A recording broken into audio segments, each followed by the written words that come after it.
कभी भी गुनाह नहीं हो सकता। साथ साथ सीएए से मुसलमान भाइयों को कोई दिक्कत नहीं है। जो इनको यहाँ नियम कायदे को स्वीकार करेंगे, हमारा 18 क्लोजर को एक्सेप्ट करेंगे, उनको नागरिकता संविधान के तहत ही देनी है।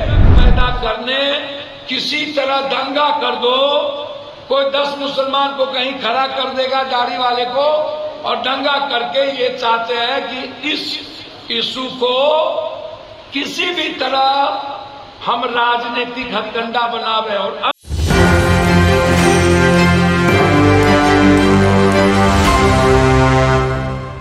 नमस्कार, मैं विकास सिंह और आप देख रहे हैं एक न्यूज 24। गरीबों के मसीहा माने जाने वाले जाप सुप्रीमो पप्पू यादव इन दिनों बहुत गुस्से में नजर आ रहे हैं। जाप सुप्रीमो पप्पू यादव पहली बार सीएए के समर्थन में उतरे हैं और जमकर खरी खोटी सुनाई है जो सीएए का विरोध कर रहे हैं। ऐसे में जाप सुप्रीमो इंडिया गठबंधन से टिकट लेना चाहते हैं, लेकिन इंडिया गठबंधन को ही जमकर रगड़ दिया और खरी खोटी सुना दी सीएए पर। ऐसे में क्या कुछ कहते हुए नजर आ रहे हैं जाप सुप्रीमो पप्पू यादव, पहले सुनिए। भी चीज पर नहीं हुआ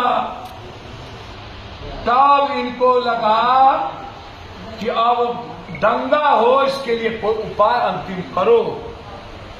एक बात मैं बता देता हूं, रमजान एक ऐसा पर्व है जहां पर हम जीवन को जीते हैं, और इस पाक पवित्र माह में कभी भी गुनाह नहीं हो सकता।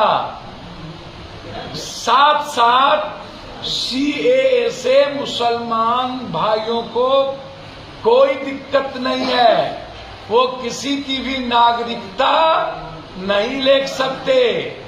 सीएए संविधान के मुताबिक पहले से ही लागू है। जो लोग संविधान के मुताबिक इन देशों से, अफगानिस्तान, बांग्लादेश, पाकिस्तान देशों से, श्रीलंका से जो लोग शादी करके या किसी भी तरीके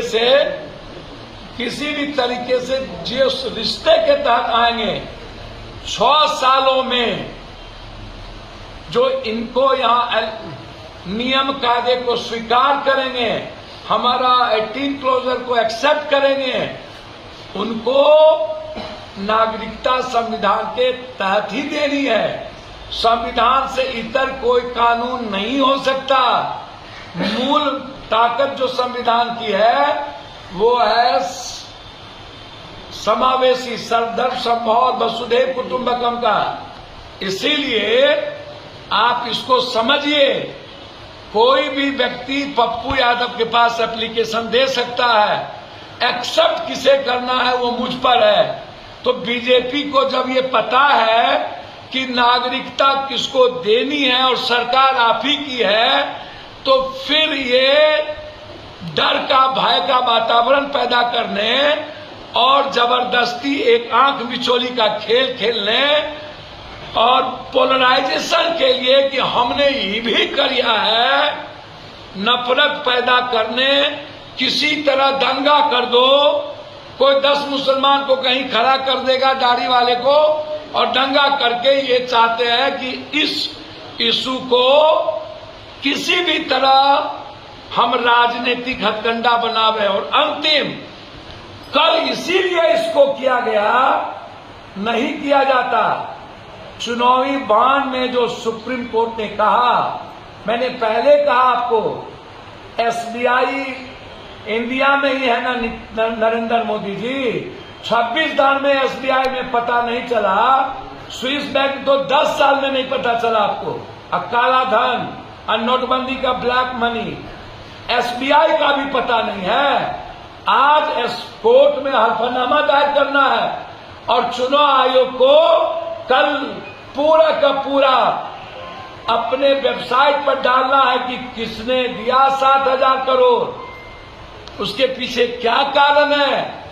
इस बड़े मुद्दों को ढकने के लिए इन्होंने अपनी एक शगुफा छोड़ दी, पोलराइजेशन, और गलत तरीके से जनता को बरगलाने के लिए इसका ना कोई घाटा। जी हां, तो आपने जाप सुप्रीमो पप्पू यादव को सुना। जाप सुप्रीमो पप्पू यादव यहीं पर नहीं रुके, उन्होंने सीधा सीधा केंद्र सरकार को भी घसीट लिया, केंद्र सरकार पर गंभीर आरोप लगा दिया और उन्होंने कहा कि रमजान का महीना चल रहा है, ऐसे में केंद्र सरकार देश में दंगा करवाना चाहती है और ऐसे जो कानून है वो इस वक्त लागू कर रही है। हालांकि ये कानून पहले से ही संशोधित हो गया था, लागू करना था, लेकिन कुछ समय ले लेते लागू करने के लिए, लेकिन लागू अगर किए हैं तो बहुत बहुत धन्यवाद सरकार का। इसी से किसी का भी नागरिकता जो है वो खत्म नहीं होगी, बल्कि ये नागरिकता देने वाली कानून है, ये जाप सुप्रीमो पप्पू यादव का कहना है। जाप सुप्रीमो पप्पू यादव ने सुप्रीम कोर्ट के निर्णय को भी सलाम करते हुए कहा कि अब सब कुछ साफ हो जाएगा कि किसे कितने करोड़ का चंदा मिला था और कौन दिया था और इस वक्त वो चंदा किसके पास है। ऐसे में तमाम खबरों के लिए आप बने रहिएगा एक न्यूज़ 24 के साथ। दीजिएगा इजाजत, धन्यवाद।